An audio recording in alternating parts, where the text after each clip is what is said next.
Salut les amis, alors aujourd'hui on va faire une super recette qui est la recette du gel d'aloe vera. Donc moi j'en profite puisque mon pot arrive à sa fin, donc c'est l'occasion pour moi de partager avec vous cette jolie recette. Pour le gel d'aloe vera, voilà où je me fournis dans mon jardin. Voilà, ici à La Réunion on a quand même la chance d'avoir des super plantes. Donc quand j'ai besoin de faire mon gel, j'ai juste 3 pas à faire. Et voilà. Quand vous faites du gel d'aloe vera, alors je ne sais pas si vous voyez cette espèce de liquide jaune là, donc en fait ça s'appelle l'aloïne. Donc quand vous faites du gel d'aloe vera, c'est très important d'enlever l'aloïne en fait, parce que c'est très irritant. Donc ma tige, je la laisse tremper à peu près 24 heures. Et ce que je fais, c'est que je change l'eau quand même assez régulièrement pour être sûre de ne plus avoir d'aloïne du tout. Une fois que la tige a été bien nettoyée, du coup on peut passer donc à la fabrication du gel. Donc pour la fabrication du gel, c'est assez simple. Ce qu'il faut, c'est une petite passoire, un bol, un mixeur. Et moi j'utilise toujours mon petit conservateur parce que je l'utilise pendant plusieurs mois, donc ça me sert à faire énormément de choses. Donc du coup moi je suis obligée de mettre un petit conservateur. Voilà, donc quand la tige est assez grosse, l'idéal c'est de la couper de chaque côté. Hop.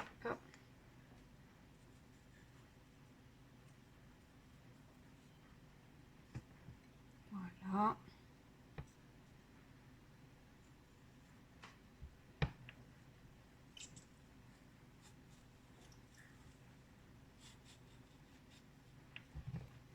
Hop, une première.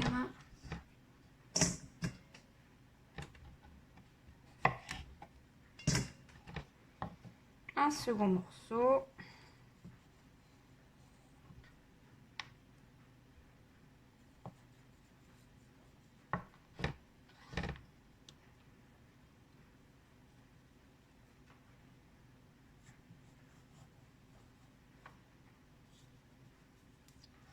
Hop.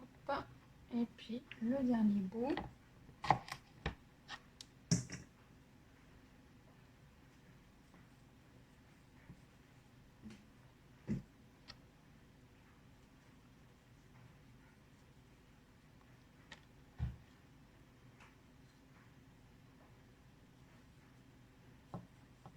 Voilà.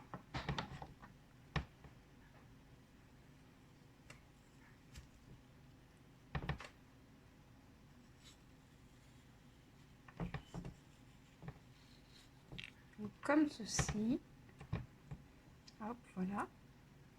Un premier morceau. Et après, hop, j'utilise ma cuillère pour ne pas gaspiller mon produit. Donc vous mettez direct dans le mixeur.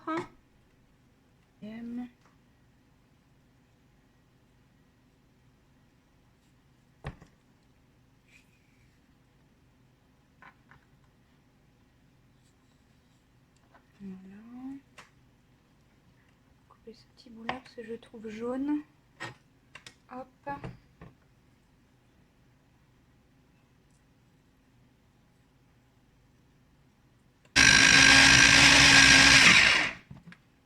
Voilà. Hop. Et vous versez comme ceci.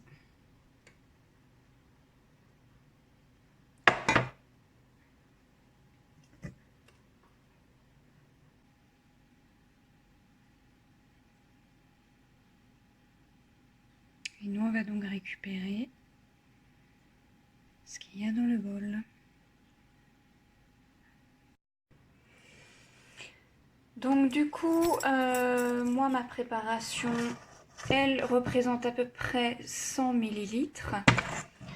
Donc ce que je vais faire, c'est que je vais y ajouter mon conservateur, donc le conservateur Cosgar que j'utilise pour toutes mes préparations. J'ai une peau hyper sensible avec de la rosacée au niveau du visage et j'utilise tout le temps ce conservateur et je n'ai jamais eu de soucis. Donc si vous avez quand même un petit doute, faites un test au préalable sur la peau, mais enfin moi je suis quand même le bon exemple de peau hypersensible et j'ai eu zéro souci avec ce conservateur. Donc pour 100 ml de préparation, il est conseillé de mettre en fait 0,6% donc de la totalité de la préparation. Donc du coup, comme là on a 100 ml, et ben on va mettre 0,6 ml donc de Cosgar. Donc si je dis pas de bêtises, donc dans le lot de cuillères de Aromazone, donc on a la Dash qui fait 0,5.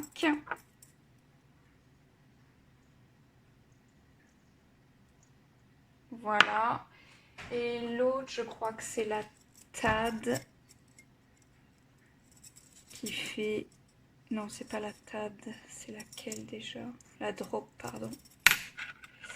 Qui fait...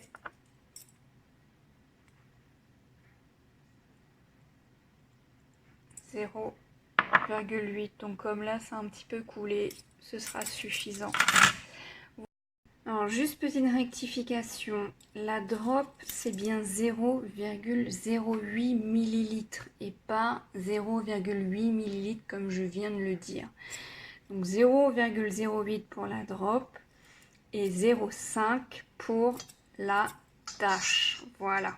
Je me mélange un peu les pinceaux avec les cuillères Aromazone puisqu'en fait, c'est pas indiqué dessus les quantités. Mais voilà, 0,08. Voilà, donc là, on va laisser agir le Cosgar un petit peu. Et puis après, vous n'avez plus qu'à le mettre dans un récipient. Vous pouvez l'utiliser donc pur, ce gel, ou avec des huiles ou autres dans une préparation. Alors, ce qu'il faut savoir, comme je parlais de la rosacée, c'est que vous avez donc c'est l'huile de rose musquée du Chili. Voilà, celle-ci est très bien pour la rosacée avec le gel d'aloe vera. Moi, je m'en mets matin et soir. J'en ai quand même sur le menton et autour du nez. Et c'est vrai que ça marche très très bien. Donc vous mettez quelques gouttes de rose musquée du Chili dans votre gel et vous appliquez donc sur le visage. Et franchement, ça fait beaucoup de bien. Voilà, donc je vous dis à la prochaine pour une nouvelle vidéo.